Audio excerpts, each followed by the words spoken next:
I've done a few videos recently about new cameras that I've bought, but this one's a little bit different. This one's about an old camera. So this is my old point and shoot. It's a Sony RX100 Mk III, and I've had it over 10 years now. It's been on a lot of trips with me, taken a lot of photos with it, and I've started to use it more for travel photography just because it's so small and portable. Usually when I travel, I carry a huge backpack filled with cameras and lenses and other stuff, and it's heavy, it takes up a lot of room, and it's a lot of effort to carry it around. This is great because I can just slip it into a jacket pocket or my trouser pocket and carry it anywhere I go. It's so much easier to use and carry with me, so it's ideal for just day trips out. The only downside though is point and shoot cameras generally don't match DSLRs or mirrorless cameras with the quality. The sensors are smaller, the lenses are smaller, and generally you don't get that same type of image. But does it really matter for this type of photography, and can you get good shots with a 10-year-old point and shoot?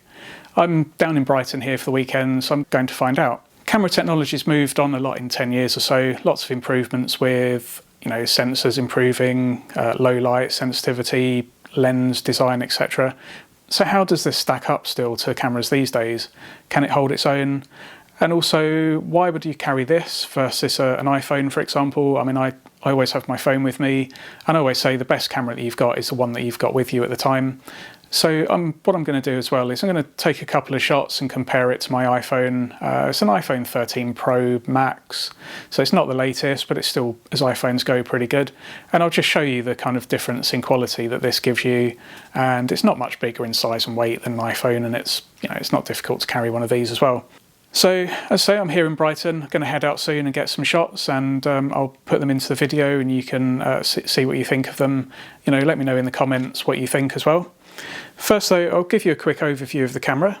It was pretty expensive for a point and shoot back in the day, and in fact the latest version of this is about £1,000 these days, so it's not cheap for the type of camera it is, but it is still very good quality. It's got a 1-inch type sensor, produces 20 megapixel images, which I think is the sweet spot for this type of camera. They haven't gone down the arms race of increasing megapixel size, which doesn't really give you much. It's more of an advertising thing in a lot of cases. The lens, it's 24 to 70mm lens, so you can see how much it extends, pops out a fair bit. There's a fair bit of glass in there, so it's a decent quality lens. The widest aperture is 1.8mm at the widest zoom range, goes down to 2.8, so it's a fairly wide angle lens as well, a wide aperture lens, which is good for low light shots. Also gives you some nice depth of field as well when you're doing close-ups.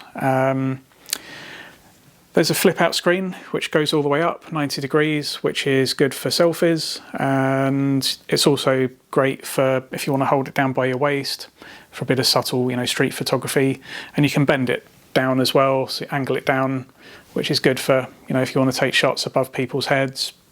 This type of camera is great for gigs as well, because quite often they won't let you in with a detachable lens camera or a big camera.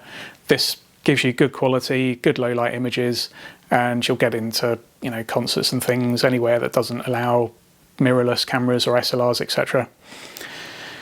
There's a nice size screen on the back. It's 10 years old, it's not touchscreen. You have to use the dials and controls on the side. They're pretty straightforward. I mostly use Canon cameras. Obviously this is Sony, but it doesn't take long to get used to it.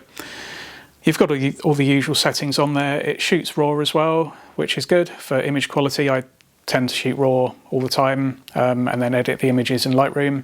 Another useful little feature is the pop-out viewfinder. So if you click this little button on the side, it pops up, and it also turns the camera on at the same time. You pop out the EVF and you get a nice little viewfinder, which is handy. The screen's not brilliant when it's like any of these screens. It's not brilliant when it's bright sunshine, so it's handy to have a little viewfinder here. It's also got a pop-up flash, which is tiny. It's not much use. I never use it, to be honest. But if you need it for indoor flash, you can use your finger and just pull it up like that, spring-loaded, and that lets you bounce it off the ceiling. So that's quite a useful feature to have. But like I say, I never use the flash.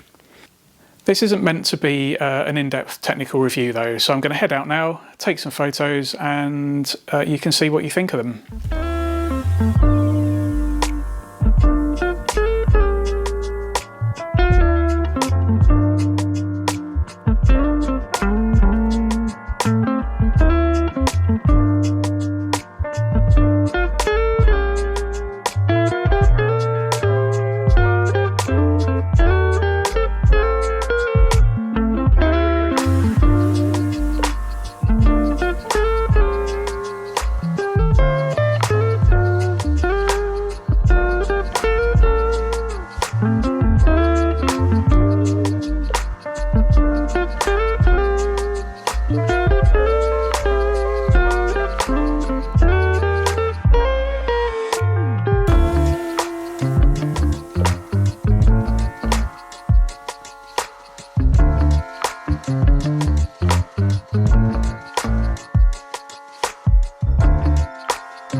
this is a quick look at the differences between the Sony and my iPhone, which is a iPhone 13 Pro Max. Now on the left here we've got the photo that the Sony took, and on the right we've got the iPhone. The first thing you see is the difference in aspect ratio. Now if we zoom in to 200% just to look at the detail, we can see here the Sony's got a little bit more resolution, so there's a bit more detail in there. Image is slightly bigger as well. The image itself, it's bringing out a little bit more details. You can see the sort of the saw-edged bit on the roof here, which on the iPhone on the right here is kind of blurred out. The Sony image just retains a little bit more detail. It looks more realistic. The iPhone, on the other hand, is quite over-processed and quite plasticky. It's got that kind of AI, kind of fake look to it as well, and just there's not a huge amount of detail in the sea and the sky, for example. It's just a continuous blob of colour. So yeah, I think overall it's not a huge difference in terms of detail, but I think just the overall look, it's more natural with the Sony, and I think that, you know, that's just what you get with a bigger sensor. So now we're looking at a couple of images I took a bit later on. So it was a bit darker. I think the Sony was at 6400 ISO. I've put a bit of noise reduction on here in Lightroom, but not a great deal else. The iPhone image, as you can see, if we zoom in here, it looks very plasticky, very over processed. I don't really like the look of it. There's not a huge amount of detail in any of the image itself.